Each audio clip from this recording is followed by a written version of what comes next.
नमस्कार दोस्तों, स्वागत है आप सबका भविष्य कोचिंग श्री गंगानगर के यूट्यूब चैनल पर। दोस्तों, अगर आप कंप्यूटर अनुदेशक की तैयारी कर रहे हैं तो ये क्लास आपके लिए बहुत ही महत्वपूर्ण क्लास है। इस क्लास में हम रोजाना एक क्वेश्चन और उससे संबंधित जितने भी कंसेप्ट है उसकी हम चर्चा कर रहे हैं। और हमने सबसे पहले सब्जेक्ट जो स्टार्ट किया है वो कौन सा है, डीबीएमएस है। और डीबीएमएस में आज अपनी क्लास नंबर कौन सी होने जा रही है, 20 होने जा रही है। ये क्लास रोजाना आपको सुबह 7 बजे भविष्य कोचिंग श्री गंगानगर के यूट्यूब चैनल पर मिलती है, तो आप लाइव भी अटेंड कर सकते हैं। तो जितने भी साथी लाइव बैठे हैं दोस्तों, क्लास को लाइक कर दीजिए, अपने दोस्तों के साथ कर दीजिएगा शेयर। चैनल पे नए हैं तो चैनल को कर लीजिए सब्सक्राइब। ये जो सवाल और ये जो कंसेप्ट मैं आपको बता रहा हूं दोस्तों, ये बहुत इंपॉर्टेंट है। सवाल आपको इंटरनेट पे भी मिल जाएंगे, लेकिन इनके जो कंसेप्ट है वो मैं आपको अलग तरीके से कराने की कोशिश कर रहा हूं। जितने भी मैं कंसेप्ट आपको बता रहा हूं, कोशिश करिए कि अपनी नोट्स बनाइएगा, क्लास नंबर लिख के। सवाल भले नोट करो न करो, इंटरनेट पे भी मिल जाएंगे। पुराने पेपर अगर कहीं से भी डाउनलोड करोगे तो मिल जाएंगे, क्योंकि पुराने सवाल ही करवा रहा हूँ मैं। गेट के, इसरो के, ये सब क्वेश्चन हल करवा रहा हूँ आपको। लेकिन जो कंसेप्ट है ना, उसको नोट करिए। ये काम की चीज है आपके लिए, क्योंकि कंसेप्ट से आप पूरा का पूरा सब्जेक्ट, पूरा टॉपिक कंप्लीट कर सकते हैं। एक कंसेप्ट पढ़ा, उससे संबंधित जितनी भी चीजें थी वो सारी आपकी क्लियर हो रही है। सवाल एक था लेकिन उसके बारे में बातें अनेक हो गई। तो ये कोशिश करिए कि आप सारे के सारे जितने भी कंसेप्ट है उनको नोट डाउन करें। हमने जो सीरीज स्टार्ट की हुई है उस सीरीज का नाम है सिलेक्शन वाली क्लास के नाम से ये सीरीज है दोस्तों।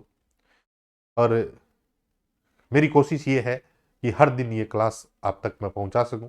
आपसे इतनी सी उम्मीद रखता हूं कि अगर आपको क्लास अच्छी लगे तो लाइक कर दिए, शेयर भी कर सकते हैं, और भी कंटेंट अच्छा लगे तो चैनल को सब्सक्राइब कर सकते हैं।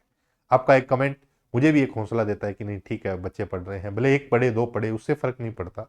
हमें बड़ी संख्या की डिमांड नहीं है, मुझे अच्छे स्टूडेंट्स की तलाश है कि हाँ, अच्छे स्टूडेंट हो और उन बारीकियों को समझे जो एक्चुअल में कहीं बुक्स के अंदर या चीज़ों में आपको देखने को कम मिलती है।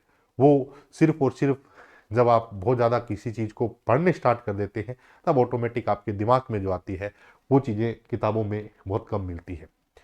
जिसको हम अक्सर ये बोल सकते हैं कि बार बार अभ्यास करते हैं किसी चीज़ का तो कमी और उसके बेनिफिट है वो पता चलते हैं। दूसरा, आने वाले जो सवाल हो सकते हैं वो किस लेवल तक के हो सकते हैं ये भी हमें सीखने को मिल सकता है। तो मेरी ये कोशिश आप सबके साथ है दोस्तों। तो आज का सवाल, आज की क्लास नंबर 20 है सिलेक्शन वाली सीरीज की। ये जो क्लास नंबर है ये आज 20 है। और आज का सवाल इंटरेस्टिंग है। आज के सवाल के बारे में बता दूं मैं आपको कि आज का जो सवाल है ना दोस्तों, इस सवाल में सबसे मेन चीज क्या है कि इस सवाल से संबंधित मैं आपको बहुत सारे कंसेप्ट करवाने वाला हूं। सवाल क्या है, बड़ा सिंपल सा सवाल है, गेट 2014 के अंदर पूछा गया है कि the maximum number of super key for the relation schema are EFGH। यानी कि कोई भी एक रिलेशन है, कोई भी एक क्या है, रिलेशन है। सर रिलेशन माने मतलब एक टेबल दी हुई है और उस टेबल के अंदर आपके पास है 5 एट्रीब्यूट है। 5 एट्रीब्यूट है। एक क्या है, ई है, एफ है, जी है। 4 एट्रीब्यूट है, सॉरी, ई है, एफ है, जी है और एच है। तो अपने पास है इसमें दिए हुए 4 एट्रीब्यूट है। एक हटा देते अपने, 4 एट्रीब्यूट दिए हुए हैं। चाहे तो इनको ABEFGH लिख दो, कुछ भी लिख दो, कोई फर्क नहीं पड़ता। मान लो आप अपनी सुविधा के लिए किसी का नाम ID लिख दिया, मान लो नेम लिख दिया, फादर्स नेम लिख दिया, एज लिख दिया, कुछ भी हो। मेन ये है कि एक रिलेशन है और जिसके अंदर 4 एट्रीब्यूट है। इन 4 एट्रीब्यूट में से एकमात्र कैंडिडेट की है, जो कौन सी है, ई है। कहने का मतलब कि जो ई वाला है ये हमारी क्या है, एक कैंडिडेट की है। ये हमारी क्या है, कैंडिडेट की है।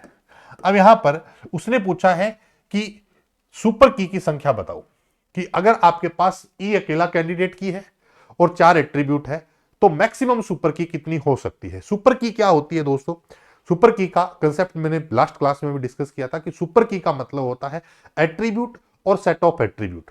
अकेला या कॉम्बिनेशन वाले एट्रीब्यूट जो रिलेशन को यूनिक आइडेंटिफाई करते हो या हमारे रिकॉर्ड को यूनिक आइडेंटिफाई करते हैं, उसको हम क्या बोल देते हैं, सुपर की बोलते हैं। सुपर की से हम मिनिमल निकालते हैं जो हमारी कैंडिडेट की निकलती है। आपको एक कैंडिडेट की उसने पहले ही ऑलरेडी दिया हुआ है ई। अब इससे पूछ रहा है कि सुपर की कितनी बन सकती है। तो यहां पर एक फॉर्मूला भी काम कर सकते हैं कि जितने एट्रीब्यूट है आप क्या कर सकते हैं, 2 पावर n-1, 2 पावर n-1। अब ये जो चीजें है ना, हो सकता है आपने पहले पढ़ा हो तो आप आसानी से इन चीजों को कवर कर सके, बट मैं आपको इस तरीके से नहीं सिखाता कि आप फॉर्मूला याद करो। मैं आपको सिंपल सी बात कर रहा हूं, n क्या है, नंबर ऑफ एट्रीब्यूट है। n क्या है, नंबर ऑफ एट्रीब्यूट है। नंबर ऑफ क्या है, एट्रीब्यूट है। 1 क्या है, ओनली कैंडिडेट की है, ओनली ई कैंडिडेट की है। ओनली ई हमारी क्या है दोस्तों, कैंडिडेट की है, यानी कि एक ही कैंडिडेट की है। अब आपके मन में सवाल आता है कि कैंडिडेट की 2 हो तो क्या हो, या कैंडिडेट की में मल्टीपल एट्रीब्यूट हो तो क्या हो, यानी कि सेट ऑफ एट्रीब्यूट से कैंडिडेट की बनी हो। जैसे यहां तो अकेला ई है, मान लो अगर बोले कि ई और एफ मिलकर हमारी एक कैंडिडेट की है तो क्या है। ये सारे जो आपके मन में सवाल है वो सारे के सारे आपको जवाब मिलेंगे आने वाली सारी क्लासेज। आप ध्यान से देखना, आज की क्लास नंबर 20 है, इसके बाद जो जो क्लासेज आपको देखने को मिलेगी उसमें सारे कंसेप्ट क्लियर हो जाएंगे कि सिंगल एट्रीब्यूट हो, चाहे आप एक से ज्यादा एट्रीब्यूट हो, चाहे सिंगल वैल्यू हो, या मतलब हम सेट ऑफ एट्रीब्यूट की बात करें तो सारे के सारे कंसेप्ट क्लियर हो जाएंगे। यहां पर एक सिंपल फॉर्मूला मैंने आपको बताया है, 2 power n-1। 2 power n, n क्या है, नंबर ऑफ एट्रीब्यूट। एट्रीब्यूट कितने हैं, 4 है, 4 माइनस 1 करेंगे तो 2 पावर 3 कितने हैं, 8 आ जाएगी। ये आरपीएससी प्रोग्रामर में भी शायद ऐसा ही कुछ सवाल अब की बार पूछा गया था, तो हमारा जवाब क्या है दोस्तों, 8 नंबर है।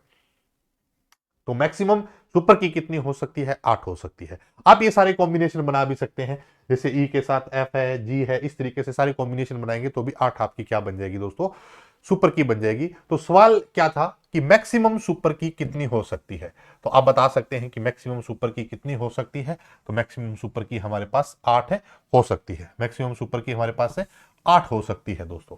अब बात आती है कि sir single attribute, double attribute की, तो इस पर गेट में सिंगल पर, मल्टीपल एट्रीब्यूट पर बहुत सारे क्वेश्चंस पूछे गए हैं, वो सारे के सारे आने वाले क्लासेज में क्लियर हो जाएंगे। आने वाली जो क्लासेज है दोस्तों, मोस्टली हमारी जो क्लासेज रहने वाली है वो एक टॉपिक है एफडी। एफडी फंक्शनल डिपेंडेंसी और की कंसेप्ट में कहीं ना कहीं एक दूसरे से रिलेटेड है। एफडी और की के कंसेप्ट की अगर बात करें तो इन पर आधारित सारी की सारी क्लासेज होगी। तो सारी क्लासेज अगर आप आराम से देखेंगे, समझेंगे, तो आपका की का कभी भी सवाल गलत नहीं होगा। गेट लेवल तक के ये सवाल थे। ये बात 2014 की थी दोस्तों, 2025 चल रहा है, समय भी बदल रहा है, लेवल भी बदलता है, लेकिन इनमें कहां कहां हमें प्रॉब्लम आ सकती है वो सारे आने वाले क्लासेज में मैं डिस्कस करूंगा। तो ये था दोस्तों आज का क्वेश्चन। अब थोड़ी बात कर लेते हैं कि अगर आप बेसिक कंप्यूटर इंस्ट्रक्टर के लिए, पटवार के लिए, या फिर सीनियर कंप्यूटर इंस्ट्रक्टर के लिए तैयारी कर रहे हैं तो इनके सारे के सारे लाइव बैच चल रहे हैं, आप लाइव बैच ज्वाइन कर सकते हैं। रही बात लाइव बैच के बारे में और की, तो हमारे पास क्या है दोस्तों, आप लाइव बैच के लिए इन नंबर पर संपर्क भी कर सकते हैं। कोई अगर डाउट हो, कुछ भी पूछना हो तो आप पूछ सकते हैं। मिलते हैं इसी तरीके की एक बेहतरीन क्लास के साथ, बेहतरीन क्वेश्चन के साथ, बेहतरीन कंसेप्ट के साथ। तब तक के लिए दोस्तों नमस्कार, धन्यवाद।